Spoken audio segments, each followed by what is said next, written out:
बड़ा जरा माइक है ना इकडे करा या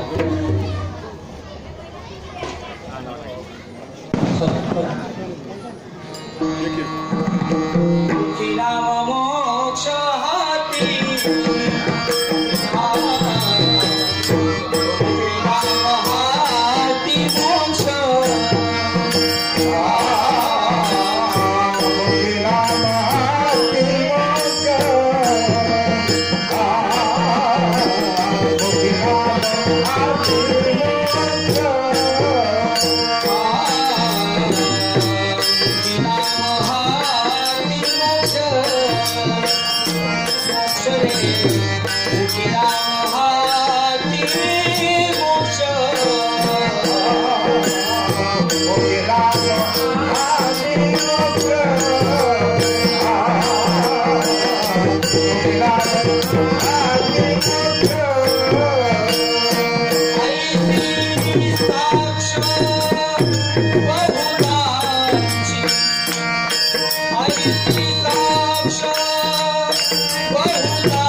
पांडुरंग गुरुपथ मन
यांचे कृपादाने कथेचा विस्तार काय माझी वाणी मारिल्या संतासे काय माझी वाणी मारिल्या संतासे रंजवचित्रासी आपुया ब्रह्मानंदं परमसुखदं केवलं ज्ञानमूर्ति द्वन्द्वातीतं गगनसदृशं शारीरक्षम् एकं नित्यं मनमचलं सर्वदे साक्षभूतं भावं सद्गुरुं नमामि सद्गुरुं नमामि आत्मरूप गणेशु केल्या स्मरण होय सकळ विद्येचे अधिकरण ते जीवंदो श्री गुरुचरण ते नमस्कार ओम नमो गणेश्वर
महाराष्ट्र म्हणजे दगडी धोंडे नाहीत, गाड्या घोड्या नाहीत, घरदार नाहीत, जनावर नाहीत.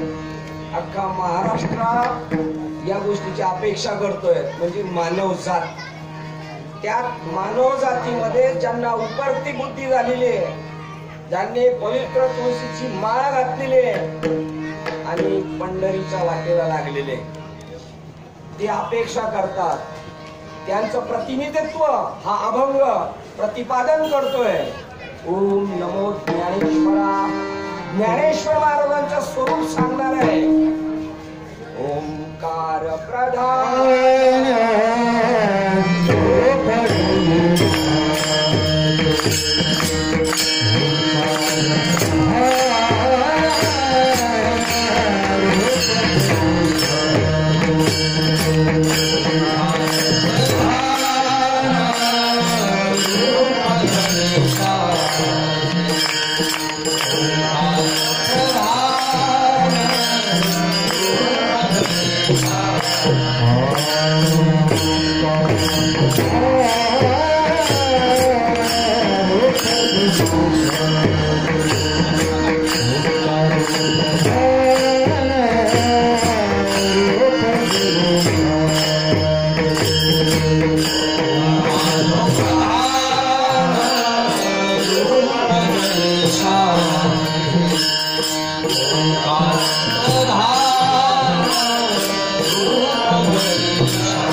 लक्ष नाही, कोणाला घेणं देणं नाही.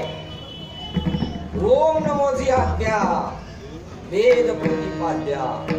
पहिल्याच अध्यायात गणपती बाप्पाचं वर्णन ज्ञानेश्वर महाराजांचं स्वरूप सांगतोय. ओम नमो ज्ञानेश्वरा. तुमचं स्वरूप ओंकार स्वरूप आहे ज्ञानेश्वर महाराज. गणपती बाप्पाचं स्वरूप ओंकार स्वरूप आहे. आणि अजून एक सद्गुरूचा अभंग चालतो बघा. ओम स्वरूप सद्गुरूचा तुझं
याच्यातला मतिदार्थ ज्या दिवशी समजेल ना त्या दिवशी जीव आनंदाच्या राशीवर लोळणार आहे. आनंदाच्या या जगामध्ये दुःख एवढंच सुद्धा नाही. मग तुम्ही म्हणणार संतांनी जे वर्णन केलेले आहे म्हणून मृत्यू लोकी सुखाची कहाणी ऐकिले कोणी श्रवण.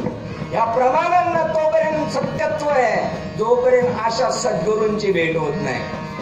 त्या ओंकार स्वरूपाची जाणीव होत नाही. आपल्या स्वरूपाची जाणीव काय ओंकार स्वरूप जीवाचं सुद्धा स्थान आहे. नरा आत बघ जरा जीव हा खरा नोही माया दर्पणे ब्रह्मरवे छाया. ओंकार प्रणव उच्चार होय साचार ऐसा तो शब्द अमंगय सोहम सोहम ऐसा. इथून तिथून आपण जे 400 प्रमाण सांगितले एवढाच परमार्थ आहे. एवढा ज्याला परमार्थ कळला ओंकाराचे बीज तुकाराम महाराज म्हणतात. आम्हा अति ते नीच वेद जयासी गाती आम्हाला दयांची संगत. नाम धरिले कंठी नावगा साठविला पोटी. केवढेत आपण अनु रेणूने ठोकळा किंवा तुका म्हणे बहु मोठे आणि अनु रेणू म्हणे छोट्यात छोटे. जर आपण बघायला गेलो तर अणु रेणू परमाणू त्याच्यापेक्षा छोटे होते आणि आपलं स्वरूप आकाश आहे एवढं आहे. हे केव्हा कळणार आहे? ज्या दिवशी खऱ्या अर्थाने गणपतीचं स्वरूप कळेल, ज्या दिवशी खऱ्या अर्थाने सद्गुरूचं स्वरूप कळेल. बाजारूपणा आलेल्या परमार्थामध्ये बाजारूपणा. जे सद्गुरूंचं स्वरूप आहे ते जीवाचं स्वरूप आहे. ओंकार तुमच्या नाकात जाणारा श्वास काय म्हणतोय? जेवढे म्हणून देवत्वाला प्राप्त झाले ते नाक घेऊन आले, ते नाक जेवढे देवाची स्वरूप प्राप्त झालेली आहे त्या नाकातून जाणारा श्वास काय म्हणतोय याची ओळख करून घ्यायचं आहे. याचं नाव परमार्थ. त्याच्यानंतर बाकीच्या ज्या आहेत त्या तुकाराम महाराज म्हणतात चावट्या आहेत. चावट्या काय प्रमाण आहे का तुमच्याकडे?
सामान्य शब्द आहे तो. चावटपणा सोडून द्या.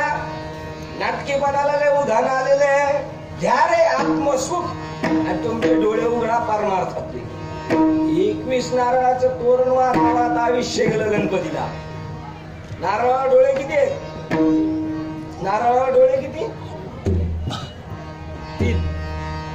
शाबास. तुमच्या गावाकडची लोक शिंदे महाराज गारडा म्हणजे गारडाचे क्वालिटी. नातेगाव म्हणजे 99% जाते गावी. नारळाला डोळे 3. तुम्हाला आम्हाला किती डोळे? हे महाराष्ट्रातल्या बाबाचं काम आहे. पैसे उकळण्यासाठी हे व्यासपीठ नाही. राजदारी नाव लौकिक भूषण प्रगट करण्यासाठी नाही. याचे चिमूटभर सुद्धा रात घरी नेणार नाही कोणी. किती मोठा माणूस असतात. अस्थी घरात नेऊन ठेवतात नाही, कपाटामध्ये असती आपल्या असती कपाटामध्ये नेऊन ठेवतात नाही. नको नको नको नको ते अपवित्र जाऊ द्या बाहेर. हा देह नाशिवंत कशासाठी दिला देवाने? त्याच्यासाठी नाही जर खर्च केला तर एक एक गोष्ट काढून घेईल. परमार्थिक असू द्या नाही तर डॉक्टरांचं आलं होतं. 600 लोकांच्या काय काढलं होत्या? किडन्या काढलं होत्या.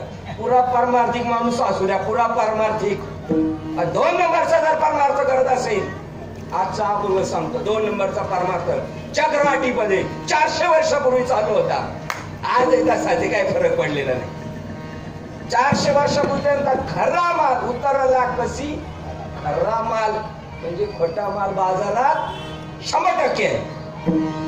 किती माणूस सोजवळपणा दाखवत असेल पण आतमधला जो काळा बाजार आहे, डॉक्टरकडे साधं ऑपरेशन अपेंडिक्सचं करायला गेला तरी डॉक्टर किडनी काढून घेतो. आणि एक किडनीची किंमत किती माहितीये ना? 50 लाख रुपये. एका माणसाला किती किडनी आहेत? आणि मंडळीला किती? 4. म्हणजे 50 चोक 2 करोड रुपयाची इस्टेट तर घरातच आहे. काम सुद्धा करायची गरज नाही बरं का. देवाने सांगितले तुम्हाला काम करायची गरज नाही. एक किडनी काढून दिली, बँकेत टाकली 50 लाख रुपयाची, तर किती व्याज येईल? महिन्याला व्याज किती येईल? सुरक्षित आहे 50,000. जगणारे तो डोळ्याचं ऑपरेशन करणारे जेलजेला आहेत ते आता जे प्रमुख आहेत. डॉक्टर काय लहान आहे. मग तेव्हा तर माझी एक किडनी खराब झाली होती, पण माझ्या आईने दिली. मी प्रतिज्ञा केली 100 माणसांचे ऑपरेशन केल्याशिवाय देह ठेवणार नाही. आपल्याला अनपेक्षितपणे एवढं दिलेले इस्टेट देवानी, त्याचा काय उपयोग केला पाहिजे? देवाने ज्याच्यासाठी शरीर दिलंय त्या ईश्वराला प्राप्त केलं पाहिजे. बापाने जन्माला घातलं त्याला पोरग ओळखत नाही, इमानदार का बेईमानदार. ज्या बापाने हे पृथ्वीतलावर घेऊन आला, त्याला जन्माला घातलं, त्या बापाची ओळख लक्षात ठेवत नाही, त्या बापाच्या सांगण्याच्या नुसार चालत नाही. पोरग इमानदार का बेईमानदार? ज्या देवाने जन्माला घातलेले आम्हाला, आम्ही त्याला ओळखलेले का? अरे ओळखाले वस्तू तुकाराम महाराज वर गेले तरी त्यांना असं वाटलं अजून त्यांना उपदेश करायचा शिल्लक राहिलाय, म्हणून किती आपण ओळखून पाठवले. शिल्की महाराज खाली 12 की 13 पाठवले, 14 एक एक्स्ट्रा आहे. त्याच्यामध्ये सांगितलं ओळखाले वस्तू सांडणारी कल्पना आहे. देह आहे ना, ही मुळात कल्पना आहे. आणि कल्पना बाजूला सारण्यासाठी उपक्रम आहे. ओंकार स्वरूप सद्गुरूच आहे. ओंकार स्वरूप ज्ञानेश्वर महाराजांचं आहे. किती लोकांनी ज्ञानेश्वर महाराजांना ओळखलं? आणि ती ज्ञानेश्वरी जी आहे ना, तिच्यामध्ये परमात्मा लिहिलेला आहे, परमात्मा प्रगट केलेला आहे. त्या ज्ञानेश्वरीला हात लावला तर शॉक लागतो माणसांना. पण मी विचारतो, शॉक जिवंत माणसांना लागतो का मेलेल्या माणसांना? ज्यांची हृदय संवेदनाशील आहे ज्ञानेश्वर महाराजांच्या म्हणण्याप्रमाणे, त्यांना करंट बसतोय ज्ञानेश्वरी. देव नाही म्हणणाऱ्या परंपरा जगवल्या महाराष्ट्राने, पण देव आजही आत्ताच्या आता असा मिळू शकतो या सांगणाऱ्या गोष्टीला माणसं स्वीकारत नाही. एखाद्या मुलाचं लग्न करायला काढलं आणि असे जाणते बाबा जर घेऊन चालली तर गावातली 4 टोले म्हणतात, बाबा कायचं लग्न करायला घेऊन चाललं? वंशशील वाढायचं, याला पोरं होणारच नाही. त्याचं खच्चीकरण करण्याचं काम चाललं. का नाही होणार? प्रत्येकाला देवाने तो अधिकार दिलेला आहे. तसा देव या जगामध्ये आजही आहे, तैसाच आहे. का म्हणजे देव आहे तैसाच आहे, जसा आहे तसाच आहे. त्या देवाला प्राप्त करण्यासाठी देवाने निजात्म योनी निर्माण केलेले मनुष्य शरीर केवळ देव ईश्वर प्राप्त करण्यासाठी. देव कोण आहे मी कोण आहे कळून घेण्यासाठी. आणि म्हणून प्रार्थना चाललेल्या आहेत. ओम नमोची आद्या किंवा ओम ज्ञानेश्वरांचं काय सुरुवातीला आपण म्हणतो तुमचा अनुग्रह. ओम नमो ज्ञानेश्वरा, ईश्वरी ज्ञान स्वरूप असणाऱ्या ओंकार स्वरूप ज्ञानेश्वर महाराज, तुम्ही आमच्यावर कृपेचा वर्षाव करा. तुमचा अनुग्रह कशाला म्हणतात? अनुग्रह ज्यांच्या गळ्यात माळ आहे त्यांनी विचार करायचा अनुग्रह कशाला म्हणतात. अनुग्रह याचा दुसरा मराठीत शब्द अर्थ आहे आशीर्वाद. कृपा, कृपादान केले संती ते कल्पांती सरेना. एकदा संताची कृपा झाली तर जगात तुम्ही ज्याला हात लावाल त्याचं सोनं होऊ शकतं. तो अभंग सांगतो हरिपाठाच्या शेवट. राजयाची कांता, भीक मागेल ना राजाची कांता, पण राजाची कांता नसेल तर तिला भीक मागितल्याशिवाय पर्याय. भीक मागण्याचं काम चालू आहे आमच्याकडं. आणि भीक मागायचीच असेल तर त्या दानासाठी भीक मागा, त्या ज्ञानासाठी मागा. आपण अल्पज्ञ पण संत जर भेटले तर ज्ञानेश्वरीचा दव्य अध्याय सांगतो. आपल्या स्नेहाचे बागेश्वरी जरी मुकया ते अंगीकारी तरी तो वाचस्पती शिकारी प्रबंध होता. घाटकोपर तर प्रति पंढरपूर आहे 100%. घाटकोपर प्रति पंढरपूर आहे 100%. मी घाटकोपर मध्ये पोट भरायला आलो होतो, पण पंढरपूर मध्ये आपण देव भेटला. आणि जर घाटकोपर मधली लोक म्हणायला लागली देव भेटणे एवढं सोपं आहे का, विशेष विचार करण्यासारखी गोष्ट आहे. पंढरपूर इथं देव भेटतो, इथं तसे संत आज विद्यमान आहे. त्या संताची भेट झाली पाहिजे. ते व्यासपीठ रोज जायचं आपण, जिथे जिथे भजन कीर्तन चालू असेल आणि असा एखादा महात्मा आपल्याला भेटणार. तुकाराम महाराजांना माहित नव्हतं. माझ्या ओतूरमध्ये बरेच मित्र लोक आहेत. वाचरे बाबांचा आमचा संवाद होतो. ओतूरमधल्या लोकांना माहित नाही तुकाराम महाराजांच्या तिथं काय बाजारपेठेत घटना घडलेल्या आहेत. तिथं ग्रंथ अजून विद्यमान आहे. तो चैतन्य विजय नावाचा ग्रंथ आहे आणि आपले गुरुवर्य पांडुरंगाजी घुले संपादक आहेत. आता नवीन प्रत आली त्याच्यामध्ये राजर्षी बाबाजी चैतन्यांचा वंश विद्यमान आहे. अत्यंत त्यांना संपादक म्हणून आता सध्या चालेल. जुन्या प्रती आहेत त्याला पांडुरंगाजी घुले गुरुवर्य ते संपादक आहेत. काय झालेलं आहे, काय भेटला खजिना. एक सामान्य कुटुंबात असणारे तुकाराम महाराज, कुणब्याच्या कुटुंबात. आता चांगली माणसं म्हणतात आम्हाला कुणबीचं सर्टिफिकेट पाहिजे का? लाचारी लाचारी रामाचं पाहिजे, मेहनतीचं नको आहे आम्हाला. मेहनत करावं लागते. हे जे कीर्तन उपक्रम आहे ही ज्ञान उत्तर भक्ती आहे. ज्ञान पूर्व स्थिती काय? बाबाजी चैतन्यांची जी तुकाराम महाराजांची भेट झाली ज्ञान पूर्व स्थिती आहे. आणि अनुभव आल्यानंतर तो वाचेने प्रगट करतो तो महात्मा. त्याच्या आतमध्ये ते राहत नाही. गाडी थांबली घाटामध्ये, गाडी जेवायला गाडी थांबते, गाडीला मी म्हणून गाडी घाटाच्या प्रवासामध्ये अर्ध्यावर गेलो थांबत असते. गाडीच्या लोकांना जेवणासाठी गाडी थांबते, थंड करण्यासाठी गाडी थांबत असते. हा दोन्हीसाठी थांबत असते. मशीन तापते त्याच्यासाठी. आणि त्या टायमात हे बराबर भरून घेतो. गाडी घाटायला लागली का अंतरीचे धाबे ते बाहेर वाढत्या चालू होतात. ते थांबवायचं म्हणलं तरी थांबत. त्या वृत्तीप्रमाणे ज्याला बाबाजी चैतन्यांनी दिलं, आज देतो ओटभरी काय बुंदीचे लाडू का शिरेच्या पंक्ती, काल्याचं कीर्तन खाल्ल्याशिवाय निघायचं नाही. बाबा लोक काल्याचं कीर्तन जेवतात ते बुंदी भात डाळ भात खातात त्या सेपरेट आहे त्यांना. आणि काल्याचा प्रसाद घेतल्याशिवाय जायचं नाही. काल्याचा प्रसाद कळावं. काला झाल्याशिवाय हलायचं नाही. तुला हलू शकत नाही. 84 लाख योनीमध्ये कुत्री मांजर गाढ डुकर व्हावं लागत. ही कोर्टात ठेवलेली गीता सांगते. ही आमची भारतीय संस्कृती आहे. तिच्याकडे पाहायला वेळ नाही आम्हाला.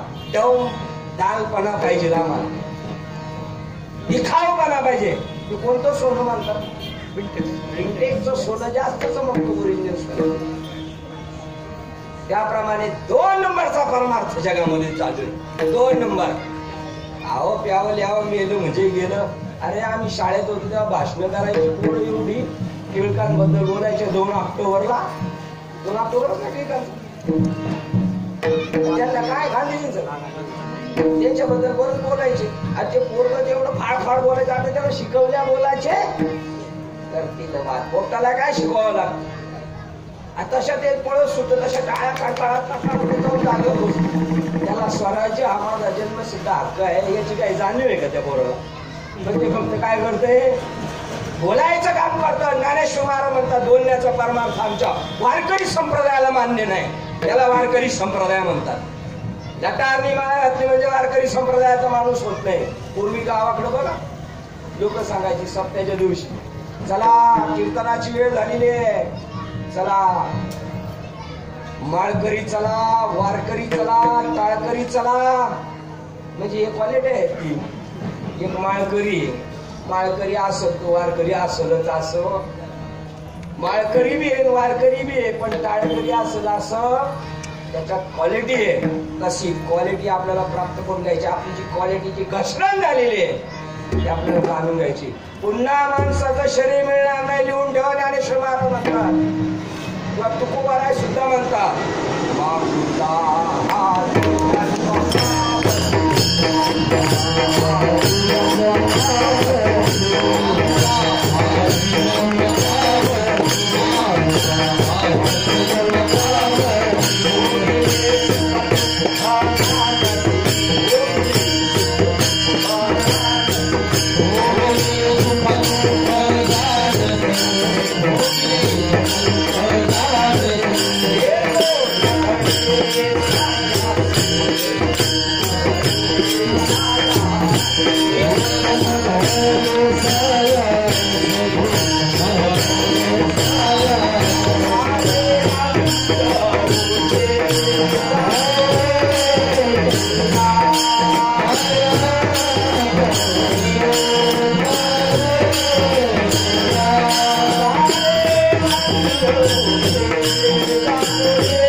पुन्हा मिळू शकत नाही. कीर्तनकार बाबा असले तरी मिळणार नाही. पण जर ते ज्ञान, जसं नारळा डोळे किती सांगितले तसे माणसाला सुद्धा 3 डोळे. तिसरा डोळा डॉक्टर दाखवू शकत नाही. तिसरा डोळा कोण दाखवू शकत? संत. संत संत म्हणजे बाजवर बुवा नव्हेत. पोटावरी जे पोट भरण्यासाठी चाललेली भक्ती ती नाही. सध्या क्वालिफिकेशन मिळवण्यासाठी भक्ती चालू आहे. जसं विद्यापीठ मध्ये जाऊन लोक डिग्री घेऊन येतात, तसं संस्थांमध्ये जाऊन कीर्तन, प्रवचन, काशीला जाऊन 5 लाख रुपये दिलेला पोरांची चर्चा चालतात. 2 लाख रुपये जर खर्च केले तर डिग्रीचं सर्टिफिकेट भेटतंय, आणि 5 लाख रुपये जर खर्च केला तर शास्त्रीची बी डिग्री मिळते. आणि ते केवळ उपजीविकेसाठी. वारकरी संप्रदायाची धुरा चालवणारे मामासाहेब दांडेकर त्यांच्या काळात जेवढे संस्थेमधून बाहेर पडले, आमच्या गावात एक व्यक्ती येतो मोहर बाबा म्हणून. मामासाहेबांनी त्यांच्या कीर्तनाच्या परीक्षा घेतल्या. त्याच्यामध्ये होते मोहनानंद स्वामी. मामासाहेब दांडेकरांनी त्यांच्या परीक्षा घेतल्या. दुबे सर, आमच्या गावचे भोर बाबा, पानसरे बाबांच्या गावचे एक मारुती महाराज पानसरे म्हणून जुने एक होते. आणि ज्यांची समाधी आहे इगतपुरीला ते बोरकर शास्त्री, हे लोक कीर्तन शिकले. यांच्या मामासाहेबांनी कीर्तनाच्या परीक्षा घेतल्या. आपल्याला सांगितलं हा पोट भरण्याचा धंदा करायचा नाही, हा उपजीविकेचा विषय नाहीये. म्हणून गृहस्थ आश्रमामध्ये आपल्याला पाठवलेलं आहे. भीक मागून जगायचं नाही, स्वकष्टार्जित कमाईवर तो परमार्थ करतो. आनंदीला जर गेले तो स्वतःचे डबे घेऊन जायचं. काळा बाजार करून 2 लाख रुपयाचा अन्नदान घालतो. त्याच्या गळ्यात माळ आहे का पहिली चेक करायची, त्याच्याशिवाय पैसा नाही घ्यायचा. पापाला भागीदार आहे त्याच्या. भीष्माचार्याला नीतिमत्ता सुचली नाही. भीष्माचार्याला कारण त्या दुर्योधनाच्या मिठाला जागावं लागलं होतं. सगळं कळत होतं, पण आंधळ्याचं स्वरूप. तो तर बसलेलाच होता गादीवर आंधळा, पण यांना सुद्धा सुचलं नाही. का? मिठाला जागावं लागतं. तुकाराम महाराजांचं अनुरण, तुका आकाश एवढं चरित्र आहे पा. ते ज्या गावात कीर्तनाला जायचे तिथे जेवायची सुद्धा नाही. तुमच्या गावाकडे लग्न जमवायला गेले, मुलगी पाहायला गेले, पसंत पडली नाही पडली अजून तर काही रिझल्टच नाही, आणि गेले पोरगी पाहिली ते म्हणले जेवल्याशिवाय जायचं नाही. तुम्ही जेवून जाणार?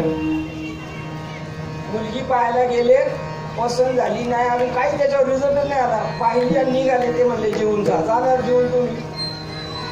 तुमच्याकडे काय पडलं नाही? कारण त्यांच्या मिठाला जागावं लागेल. हे कुणीचा कुणी असली तरी काय करावं लागेल? पास करावं लागेल. इमानदारीमध्ये करायचा. 1 नंबरचा परमार्थ. त्याच्यासाठी ज्ञानेश्वरीमध्ये प्रत्येकाच्या दरवाज्यात तुळशी ठेवलेल्या आहेत, आणि तो घराचा दरवाजा आहे, आणि ह्या देहाचा हा दरवाजा आहे. हे डोळे, हा मुखवटा, आणि याच्या पुढे ही तर तुळशीची माळ ठेवलेली. याला रोज पाणी घालायचंय, रोज हिरवागार वृक्ष टवटवी ठेवायचा आहे तुळशीचा. पण फुलाची अपेक्षा नाही करायची, फळाची अपेक्षा नाही करायची, आणि दुपारी ऊन लागते म्हणून ओट्यावर बसून सावलीची अपेक्षा नाही करायची. तसा या संसारात वागत असताना, भक्ती क्षेत्रात वागत असताना भजनाला गेल्यावर असं नाही वाटलं पाहिजे आता उठावे से मला येत नाही नारायणा, कारण अजून नारळ द्यायचा बाकी आहे. असं जोपर्यंत वाटतंय लिहून द्या आपली भक्ती सकाम भक्ती आहे. आज आळंदीमध्ये किसन महाराज साखरे यांचा विचार सागर आता विचार सागर घेऊन या. काहीतरी मला वाटतं 200 रुपये किमतीचा फक्त चित्रच पाहिलं ना शेवके बाबा, त्याच्यात कळत चित्र दिले. एक सकाम भक्त आहे बोटीत बसलेला आणि एक निष्काम उपासना करणारा भक्त आहे. सकाम भक्ती करणारा म्हणतो मला वैकुंठ पाहिजे आणि म्हणून तुकाराम महाराज म्हणतात नको वैकुंठीचा. आता आपल्याला वैकुंठाचा पत्ता नाही, कसलाच पत्ता नाही, मोक्ष माहित नाही, तरी आपण म्हणतो मोक्ष सुद्धा हलू जाता आणि नको वैकुंठीचा वास. वैकुंठात आहे तुम्ही आत्ता या घडीला तुम्ही वैकुंठात आहेत. इंद्र चंद्राधिक देवांना हा शरीर घ्यावं लागलं होतं. ते वर गेले गदड त्यांना आता कळालं तिथे गेल्यावर चुकलो आपण, आपली मिस्टेक झाली आणि ते आता वर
सध्या लोकांना खरं सांगितलेलं बरं वाटतं का बरं बोललेलं खरं वाटतं. इथल्या माणसाने खरं सांगावं का बरं आहे ते सांगावं. खरं सांगितलं पाहिजे. तू का म्हणे सत्य सांगे येऊ रागी येते. ते कोणाच्या कधी नांदायला जायचं आपल्याला, पुढे जायचं. स्वर्गातले अमर म्हणतात खाली यायचंय का, त्यांना कळाले आपली मिस्टेक झाली. इथून गेलो आपण पण लटकले, मध्ये जाऊन लटकले. इंद्र चंद्राधिक देव लटकलेले आहेत. ज्ञानेश्वरी वाचली तर कळलं ब्रह्मदेव आहे ना, त्यांना सुद्धा जन्म मृत्यूचे फटके बसणार आहे. विष्णू भगवंताला मी शंकर भगवंत यांच्यापेक्षा जो मोठा देव आहे तो आत्मा तुमच्या हृदयात विद्यमान आहे. आता तिसरा डोळा जेव्हा संत तुमचा उघडतील त्यावेळेला तुम्हाला कळणार आहे का देव काय. तुम्ही वैकुंठात आहेत का कुठे आहेत. आता या घडीला घाटकोपर मध्ये नाही, तुम्ही वैकुंठात आहेत असं संतांचं मत आहे. पण तुमचं आमचं मत काय आहे. घाटकोपर मध्ये पारशिवाडी मध्ये का वरचे म्हणतात खाली यायचं. स्वर्गीचे अमर इच्छितात देवा मृत्यूलोकी व्हावा. आणि या मृत्यूलोकातली लोक काय म्हणतात, वरचे म्हणतात खाली यायचं, खालचे म्हणतात शिड्याला वर जायचं. हे मृत्यूलोकीचे उफराटे. येथ जरी अवचित जन्मला असेल तरी झडझडोनी वहिला निघ. हे भक्तीच्या वाटेला. भक्ती म्हणजे घंडगुळ्या उघडणे नाही.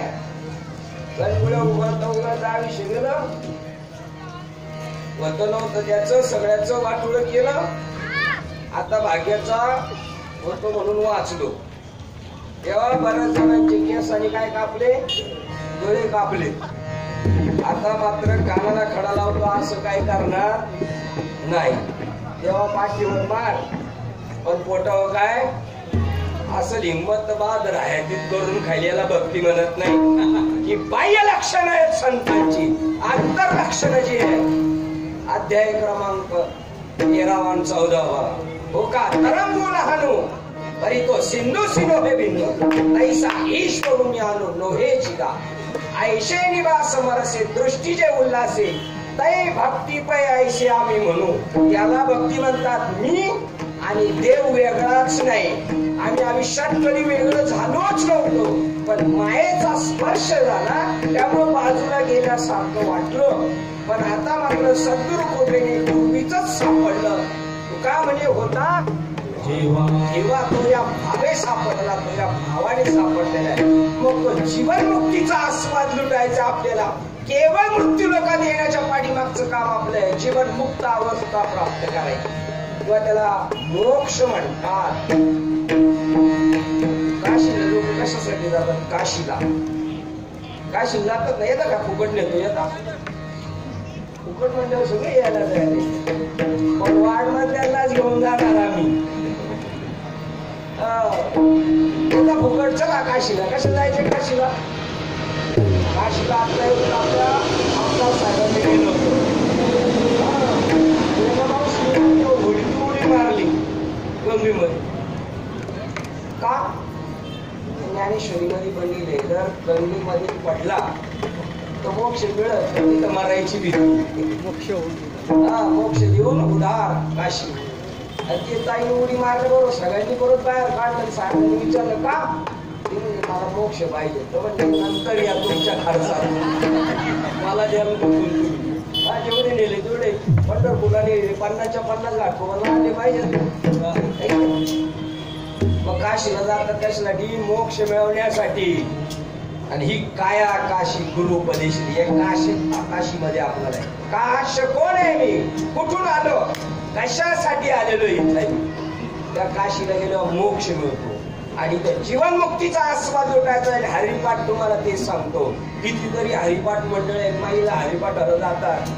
हरिपाठ नुसता म्हणायचा नाही म्हणून तो कळणार नाही. म्हणायला पाहिजे, पण त्याच्यातला मतीचा अर्थ जाणला पाहिजे.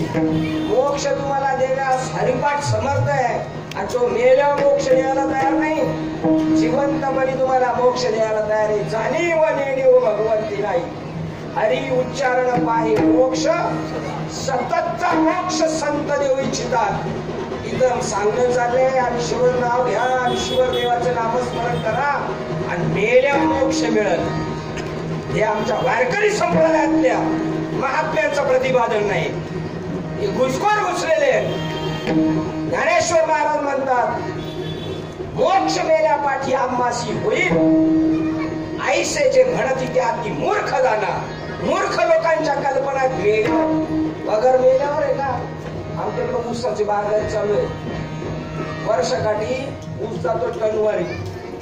आणि स्लिपा दिल्यानंतर त्या स्लिपवाल्याला विचारलं साहेब पेमेंट कधी भेटेल?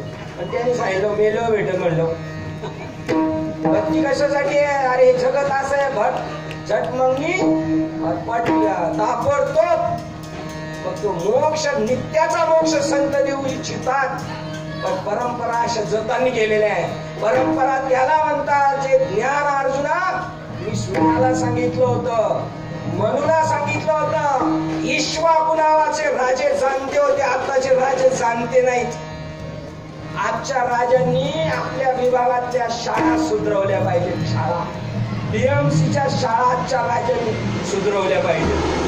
जशा इंग्लिश स्कूलमध्ये जेवढ्या सुविधा आहेत तेवढ्या तुमच्या बीएमसीच्या शाळेत सुधारला पाहिजे.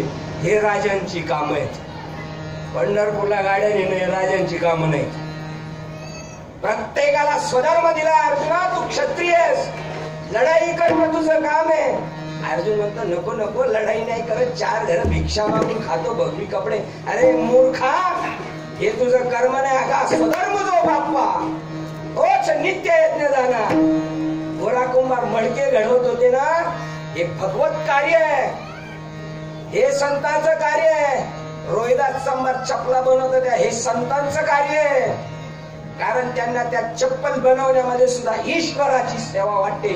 या सर्वात्मक ईश्वरा म्हणून बसलेले कीर्तनाला आपल्या बाजूला आता डोळे उघडायला पाहिजेत.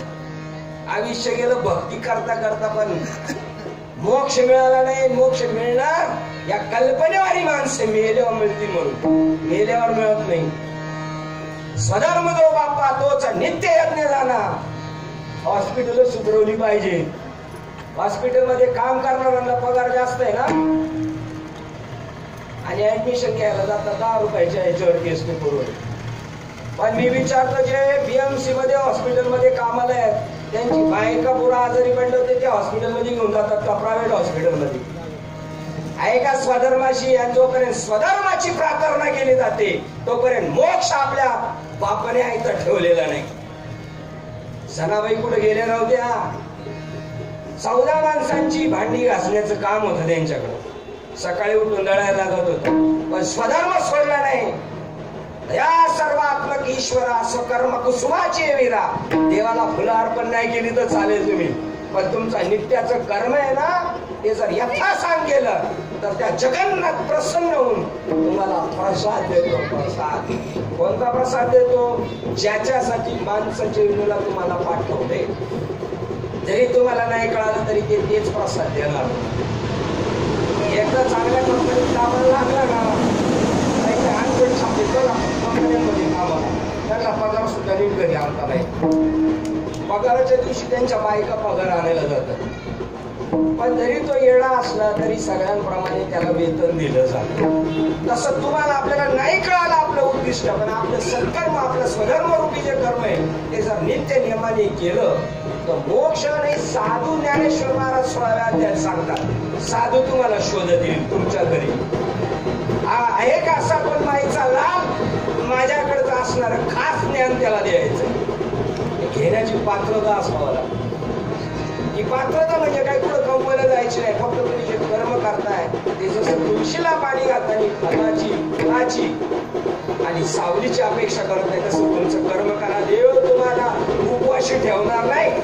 अहो भिकारी मेले ना त्यांचं बैल उचलायला 2-4 लाख रुपये मिळतात. पुढं भिकाऱ्या जो तुम्ही आपण गेलो आपल्या जेव्हा बोरउडे वागणार आहे त्याला शिकाळलेले आहेत ना. मेल्यावर काळजी करतो ना. हरिपाठ सांगतो मेल्यावर काय होणार आहे आपलं. नोटीस पॉइंट सगळ्यांनी बारकाईने नोट करा. ज्ञानेश्वर महाराज काय सांगतात हरिपाठात? झोपलेल्या लोकांना जागे व्हा. उठा जागे व्हा.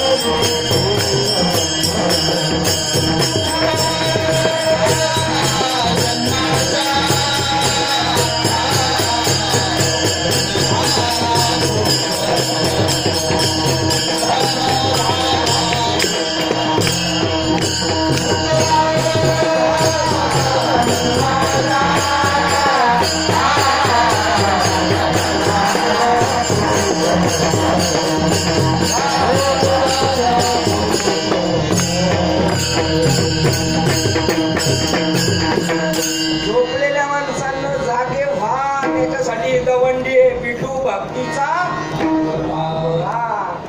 ऐका हो ऐका. काय मेल्यानंतर आपण होणारे बारकाईने लक्ष द्या. महाराष्ट्रामध्ये राहतो आपण.